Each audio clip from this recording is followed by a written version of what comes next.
Welcome to the Lose Weight, Live Life podcast. If you're a female professional or entrepreneur who would do anything to lose weight, yet finds it impossible to stick to a diet, to eat less, or just what you think you should, this podcast is for you. I am your host, certified life and weight coach, Clair MACKENZIE. Listen in to learn how to stop overeating, lose weight for the last time, and create a relationship with food and yourself that you love, all without diet deprivation and self-sabotage.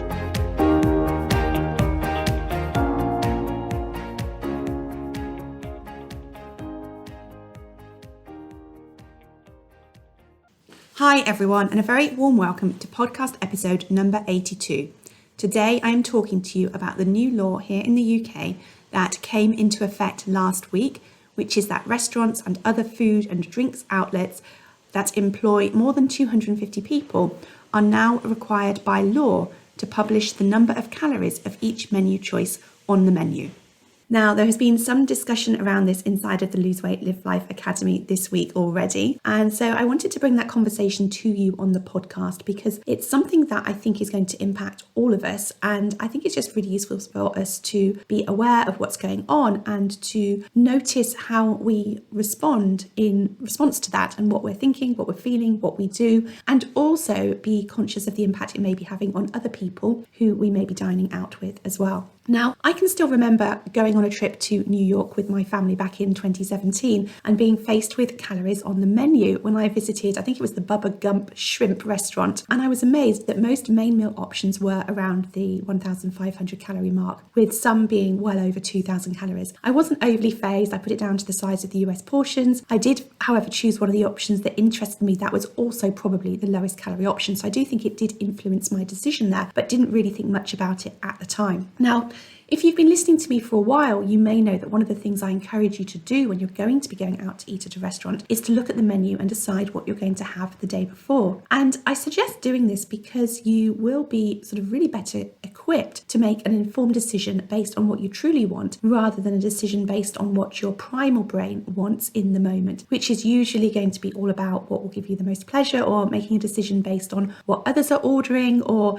based on the type of the day that you've had. Maybe you think that you deserve a treat because you've had a difficult day at work, something like that. And you forget that the sugar and maybe fat-laden dessert that you don't enjoy beyond maybe the first couple of mouthfuls is not going to feel like a treat beyond the first few minutes that you eat it. So anyway, I've talked about the fact that in my local town I have go-to restaurants that I enjoy eating at because I love the meals that I choose and I know that I can enjoy them and eat them without noticing a negative impact in how I feel in my body, either right after the meal or the next morning. They leave me feeling energized, they leave me feeling nourished, and also they don't tend to lead me to gaining weight. They help me manage my weight. And one such restaurant is Cop Brasserie, and I'm a fan of their 2-course fixed price menu, opting to go for something like they do a pear and goat's cheese salad as a starter and a sea bass, which main meal, which I tend to swap out the chips, or I guess the French fries, for some extra green vegetables. So it was interesting to me to look at the menu out of curiosity as a bit of research with doing this podcast to see what that would equate to, and it was actually just less than 800 calories, which would be including the chips. And I was just pondering whether this was more or less than I thought it would be, and I guess maybe if I'd thought about it, it's possibly a little bit more, but then I'm thinking it's a French restaurant. They're probably going to be cooking in using sort of plenty of oils or even some butter, which is absolutely fine, but that probably raises the calories somewhat. But that's not something that I focus on. I've not counted calories at all as a part of this journey that I've had over the last sort of 4 or 5 years of losing my weight and then managing my weight. But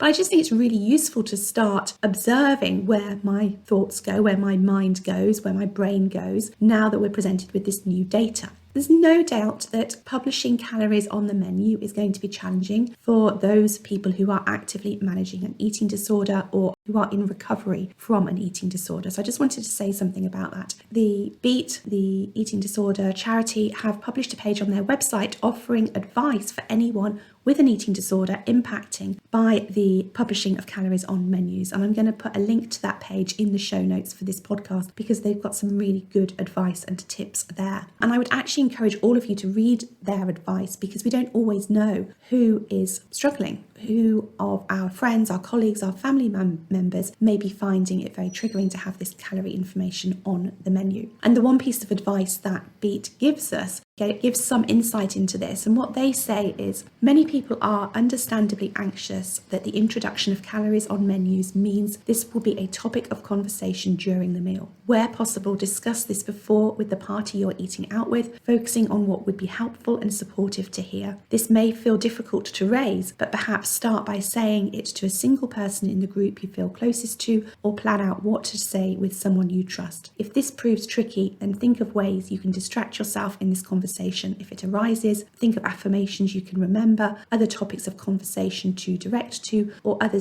distracting techniques that you may have. And so I just wanted that sort of word for word, just a little snippet of this information page that they have on their website. As I say, I will put a link to in the show notes, and I encourage that you check out, because I think it makes us more aware, if we're not noticing some of our intrusive thoughts ourselves, what others may be going through with this new data that has been put on the menus. So, and it's not only those of us suffering with an eating disorder who may feel challenged by having the calories on the menu. If, like me, you've spent a lifetime of being on or off a diet and considering what you are and aren't allowed, you may notice that seeing the calories on menus brings you right back around to making choices based purely on that calorie number and forgetting about what you truly want, and also what's nutritious and what will actually serve you best. So the ladies inside the Lose Weight Live Life Academy this week have already shared that their choices have been impacted by seeing these calorie numbers on the menus. There have been reports of not ordering certain items such as dessert because they didn't feel the joy or pleasure of eating it was worth the calories, and also reports of ordering dessert when somebody maybe wouldn't have done previously because the main meal was, and again this is all in their thinking, was not many calories, and so it would be okay to have dessert. And so I want to dive right in and explore what our options are for navigating our choices around this calorific data. And this is for those of you not suffering from eating disorders, not feeling those intrusive thoughts, not feeling or having had previous experiences of we might call sort of obsessive calorie tracking, but those of us who are just starting to notice how our decision-making process may be affected in a way that isn't triggering, but in a way that we can actually think about consciously to help us manage our minds around it, to help us be very intentional about creating the results that we want to have here. First off, as I said, if you're triggered by the calories being printed on the menus, either because you have an eating disorder or because you have a history of disordered eating or obsessive calorie tracking and bartering or offsetting with exercise, then know that many independent and small food outlets are not required to have the calories on the menu by law. And so it may be well worthwhile checking them out or speaking to them when you make a reservation. Also, some outlets, and I've seen Wagamama's and Cop Brasserie highlighting this, and I'm sure more will follow if more aren't doing this already, do have menus without calories on, but you may need to ask for them. And I appreciate this may be tricky because it can easily feel like you're drawing attention to yourself and your relationship with food, and you may be opening yourself up to what you think others may be thinking about you by asking for a different menu. And I would love to see personally everyone being offered the option to choose whether they would like to order from a menu with or without the calories, and maybe restaurants will quickly catch on to this, but it's not been what I've seen or heard thus far. Secondly, I want you to remember that it is the old adage of calories in and calories out, and calorie counting in general as a way to lose weight is very outdated. A 100 calories of an avocado will have a very different impact on your health and weight loss efforts than 100 calories of white pasta. The number of calories on the menu does not tell us how nourishing and nutritious a meal is, and nor does it tell us what the impact of eating that particular meal will have on our insulin levels and other hormones that impact how efficiently our body is able to use the fuel provided by those calories. So I just want you to always be very conscious that calories are just very one small measure of everything, of so many different things that has to do with healthy eating and weight loss. And it's not by any means the best measure. So this is what I think, I encourage you to be doing really if you are looking to navigate this new calorie landscape. The first thing I encourage you to do is observe where your mind and emotions go when you let them follow your default thought pattern of behavior. So I think there's an opportunity here for us to really increase an awareness of what is going on for us, to understand where we may be challenged or impacted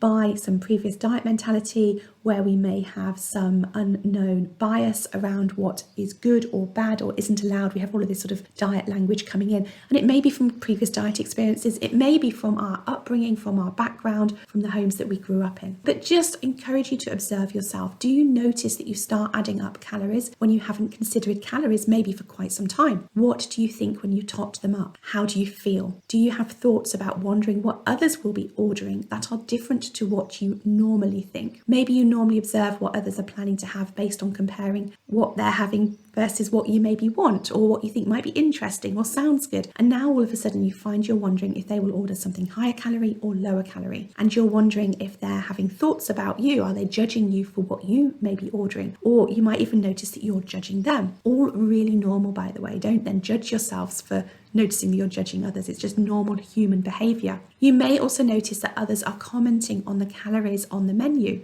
Do you feel pressure to order something lower calorie, as I said, or even higher calorie as a result of the conversation? And if you do, just allow yourself to see all of that. It's all okay. It's all normal human behavior. It's totally understandable. It's scary for us as humans to stand out, to be different. Often we want to sort of fly under the radar and follow the crowd. We don't want to stand out. If you can take the time after the meal or the next day to reflect back and notice everything that was going on for you, I encourage you to do that. So if you are if you're used to observing your own thoughts in real time, then that's great. You may be able to sort of almost like sit there and observe your thinking as you're thinking. But most of us, unless we're practiced at doing this, we don't do that. But what can be really useful is to sit down with a pen and paper the next day and reflect back and sort of like almost like replay that videotape in your mind if you're evening out your meal with friends, and think about the scene, the scenario. Notice what you were thinking, notice how the thoughts in your head changed in response to the information on the menu, what other people were saying or what they were not saying, all of those things. And some of you may be very aware of these thoughts, these sentences in your mind and what's going on for you there. Others of you may find it you don't really know what you were thinking, but you may be aware of what you were feeling. You may notice that you felt pressure. You may notice that you felt uncomfortable or uncertain or unsure. Maybe you felt more hesitant about what we're going to order than you normally would. So for some of you, it may be noticing all about your feelings. Ultimately, you want to understand both. You want to understand how you're thinking and how that leads you to feel. Because what I teach you on this podcast is it's not the circumstances of the situation in which you find yourself that determine how you feel. It's actually the thoughts that you have about that situation, about those circumstances. So it's not the fact that calories are published on the menu. For most of us, that determines how we feel about that. It is all based on our previous experiences that have led us to have a certain way of thinking about things that determines how we feel. So I really encourage you to get a really good understanding of all of that sort of landscape for yourself, because it's going to help you. Once you understand yourself, you can understand whether the way you're thinking and feeling about things is serving you, if it's how you want to be thinking and feeling about things,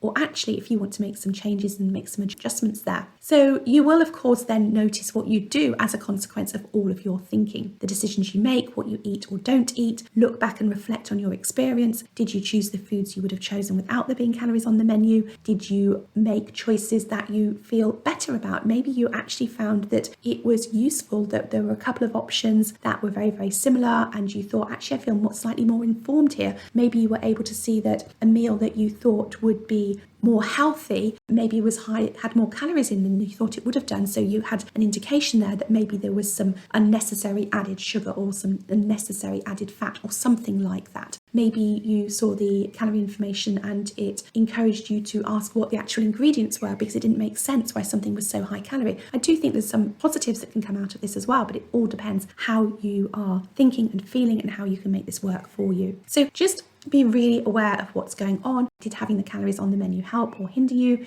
How do you feel about what you ordered? And then you can reflect back and really think about, what worked for you here, what maybe didn't work quite so well, and what you want to do differently next time. If it did all work for you, then that's great. You're aware that you're making informed decisions that serve you, and you're being ruled by what you truly want and not the calories on the menu. And I think that's a really good and positive thing. If, however, something isn't sitting quite right with you, then I encourage you to think about what you might want to do next next time, or what you want your future approach to be. So a way that you can do this is really think about what you want your new normal to be for eating out, for making decisions about what you have to eat when you go out to a restaurant. I mentioned before about looking ahead, probably the day before, and choosing what you're going to have outside of that setting, with being in the moment, what's going on for you with regards to what other people are ordering and what they may be saying at the table. Also think about future you. If you think about you, the person you're becoming, the person who has the relationship with food that you want, that is the weight that you want to be, what approach does she take to choosing what to have when she goes out to eat at a restaurant? Is she influenced by the calorie information? Does she ask for a menu without calories on it?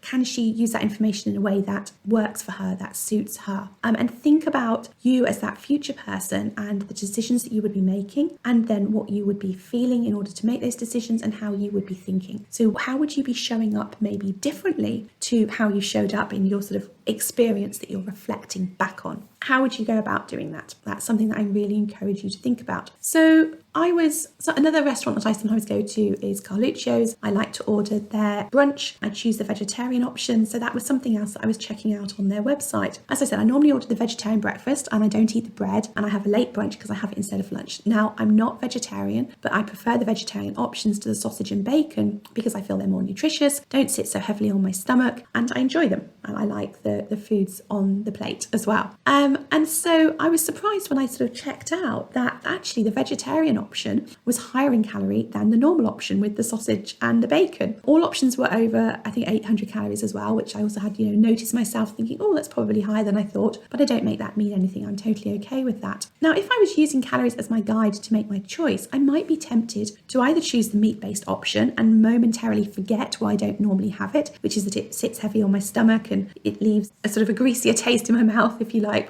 And I might even be encouraged to think, gosh, both options are over 800 calories. That's a lot for sort of, breakfast or brunch. Maybe I would be better off going for the porridge instead because that is only 530 calories. Now, I know for a fact, because I know my body, and yours may well be different, this isn't true for everybody, but I know that if I went for the porridge option, it would not fill me up anywhere near as much as the full vegetarian breakfast. And I know that I would be hungry a short while after, because that's how my body responds to heavily carbohydrate-based meals. So I would probably regret my decision. But if I was not remembering that because I was making that decision in the moment, which is very difficult to access all of the, what we forget, what we want to remember when we're making decisions in the moment like that, then that is something that I may have done. And then it may be looking back and reflecting, I may have noticed that I was hungry, and then I remind myself. So this is all a learning process. Now, the alternative to all of this thinking and deliberating is that I remember why I ordered the breakfast that I want. Note the calories as a point of reference, but don't change what I choose. I feel very comfortable and happy with that. So I also want to know that you have that as an option as well. You can just decide that actually the calorie information is not going to be useful to you. You're not going to pay attention to it. You're going to carry on as you always have done. There is no right or wrong for you here.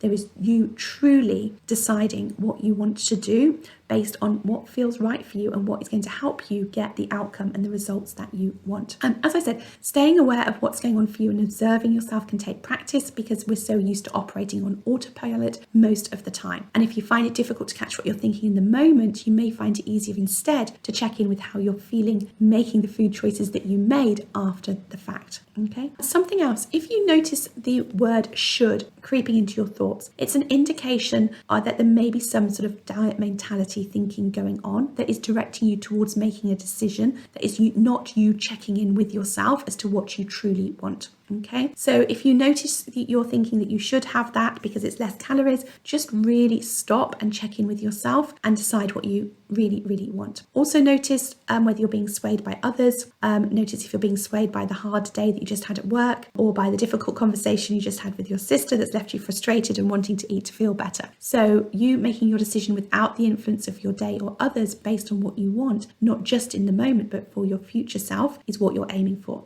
And that's all a lot easier to do when you're not making that decision in the moment, when you are choosing what you're going to have ahead of the time. As I said, I'll really suggest looking at the menu the day before. Now, if you're in the Lose Weight Live Life Academy, or even if you're just in my free community in the Lose Weight Live Life Facebook group, do come and share your experiences. I would love to hear more about them, and I know others will benefit too. And before I go, I want to let you know that the registration for the Finding Food Freedom Weight Coaching Experience Week is open. You can sign up at www.thebestyou.coach/freedom. The Facebook group will open towards the end of next week. I think it will be about the 21st of April, and we will start on Sunday, the 24th of April. It's going to be the best weight mindset coaching experience week that we've run. There is a brand new workbook, and I'm excited to have the opportunity to get to know my podcast listeners a little more. Now, the week is 100% free. No catch, no credit card required. I've had quite a few people asking me if it's truly free, and yes, it is truly free. And you also been asking me why I'm doing this. Why is this free? So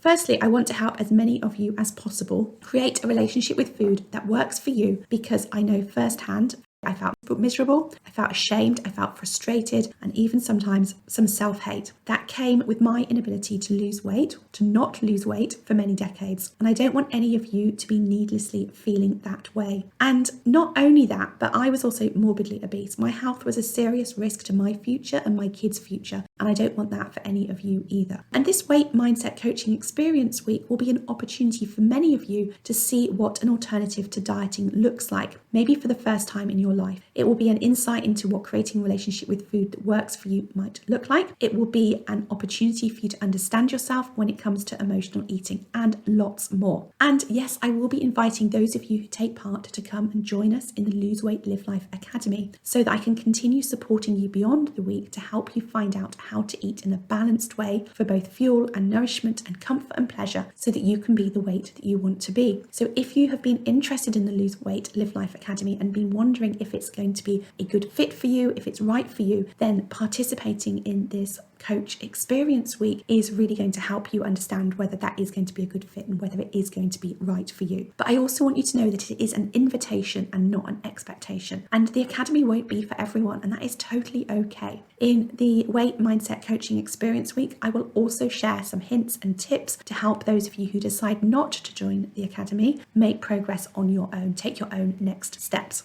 So anyway, please do check out all of the information on the Finding Food Freedom Weight Mindset Coaching Experience Week by registering at www.thebestyou.coach/freedom. One more question that comes up is it worthwhile me signing up if I'm at work and cannot catch the sessions live? And the answer is yes, absolutely. Everyone who registers will get access to the call replays so that you can watch the classes at a time that suits you. You will also have the opportunity to post questions in the Facebook group if you can't make the calls live, so that you can be sure I address exactly what you want to know. Okay, so that is it for this week. I look forward to hearing from those of you about your experiences dining out. If you are new to the podcast, or if you haven't yet signed up, do come and join us for the Finding Food Freedom Weight Mindset Coaching Experience Week, and have a great Easter, and I will see you next week. Take care.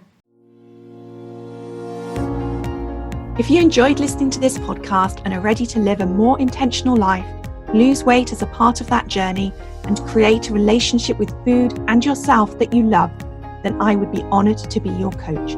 There are two ways that you can work with me. You can join my monthly membership program, My One Life Academy, that gives you self-paced learning, supported by twice weekly live calls and a whole lot more. Or you can join the waiting list for my next 6-month Lose Weight, Live Life Group Coaching Mastermind Intensive. Go to www.thebestyou.coach/coaching to find out all the details.